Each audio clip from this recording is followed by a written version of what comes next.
Hey everybody, welcome to the Mile High Biker. This is the cycling channel for beginners. I approach cycling life as a perpetual beginner, keeping my mind open, keeping things simple, and always keeping both of my wheels on the ground. Alright, hello everyone, thank you for watching the Mile High Biker. In this episode we're talking about panniers, or panniers, or panniers? Saddlebags, I don't know, whatever you want to call it, however you want to pronounce it. That's what we're talking about today. I've been riding mostly with a backpack for the first, it's been about 9 months now, I guess, since I've been riding, coming up on a year here pretty soon. And in order to have panniers on your bike, you do need to have a rack. So I didn't have that to begin with, so I just grabbed what I had in order to crap around with me, which was my backpack. So I got so used to riding with my backpack that now I'm noticing on this ride today, it feels a little weird to not have something on my back, to not have that weight. I think it feels good, but it just feels different for now, so I don't know if it's good or bad. So the first difference I noticed when having my gear in the pannier bags and not in a backpack is that weight that was literally lifted off of my back, I guess you could say. And just feeling the weight on the bike as opposed to on my body. So I don't feel the weight all the time when you're just rolling straight, rolling level on the bike. You do feel the weight when you have to climb little hills, and you do feel the weight almost keeping you moving forward when you're going downhill, because you have that added weight that adds to your momentum. I certainly noticed that I sweat less on my back without the backpack, so that is certainly a plus, especially for commuting to work, so that I'm less sweaty and hopefully not smelling when I get to work. I will caution, when you're buying panniers, be wary of the size of your bike. The first ride I did with these panniers, I actually had them on my 26-inch, and the panniers were too big, and so every pedal stroke, the heel of my shoe was actually hitting the front of the bag on, mostly just on the chain side, but I think that's just because of how I had the bag packed. It was a little heavier on that side. Now I have the same panniers with the panniers on this bike, 700C wheels instead of 26. It's a bigger bike, and on this bike I have enough room to pedal, and I'm not hitting the panniers with my shoes.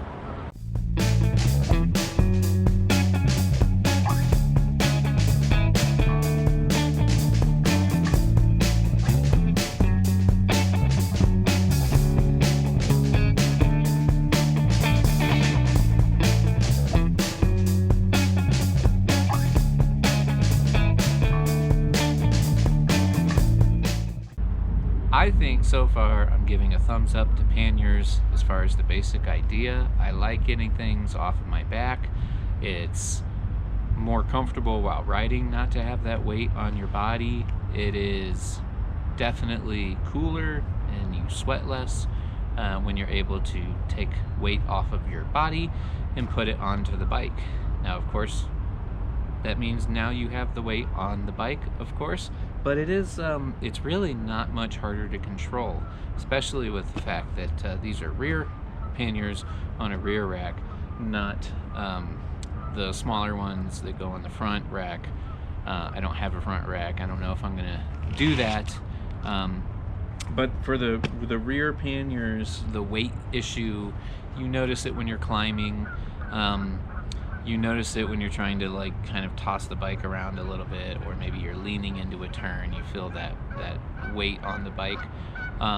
So it takes maybe a little bit of getting used to in the beginning, but not hard to handle at all. Well, let's talk about these panniers. I think they're called 15V or 15V or something like that. They're just a cheap set of panniers that I found on Amazon. I think I paid about $28, somewhere around there, for them. Let's see if I can show you this stuff. Okay, so they clip on to your rack with these straps that you can tighten down. They're on the front, they're on the back. They do have a little hook. I don't know if you can see underneath there. I've got it just hooked up on one of the rings right now, but you can hook that around the bottom part of the rack if you want to, so it doesn't flop around. Once you put weight in them, they really don't flop around, so it doesn't really matter.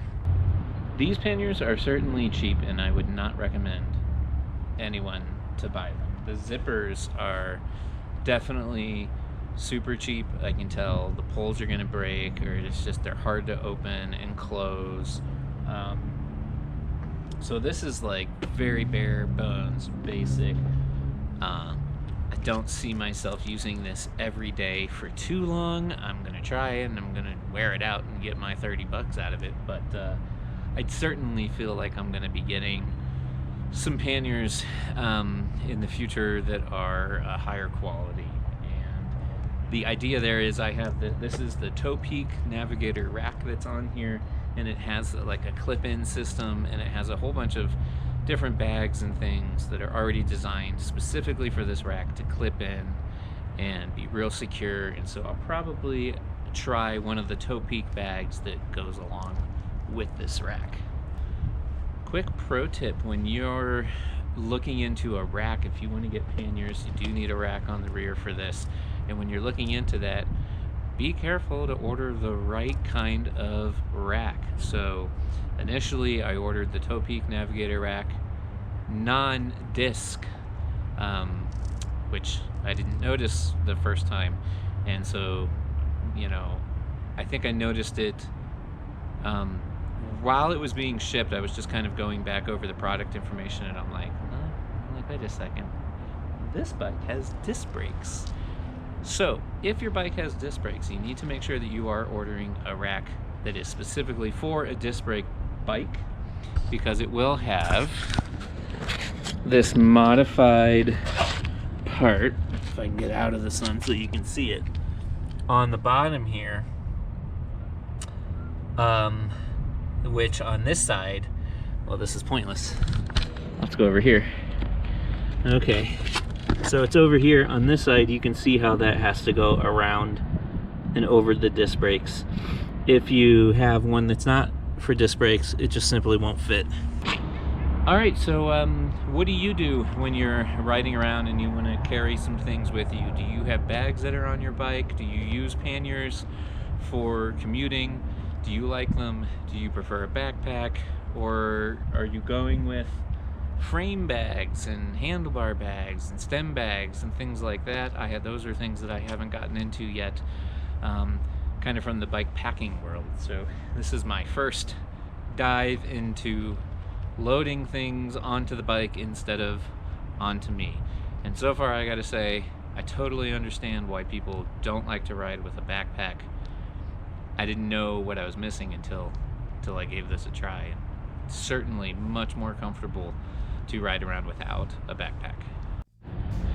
Okay, I only have 3% battery, so we're gonna see how fast we can do this. I want to show you all the things that I did fit into my panniers today. So I didn't know, it's not cold at all, but I brought some extra gloves, and I brought a lightweight hoodie in case I sweated through this one or needed to add a layer.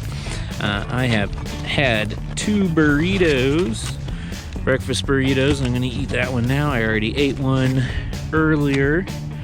I brought some coffee. Keep myself awake while I'm riding. That's all I had in there. I have a backup GoPro.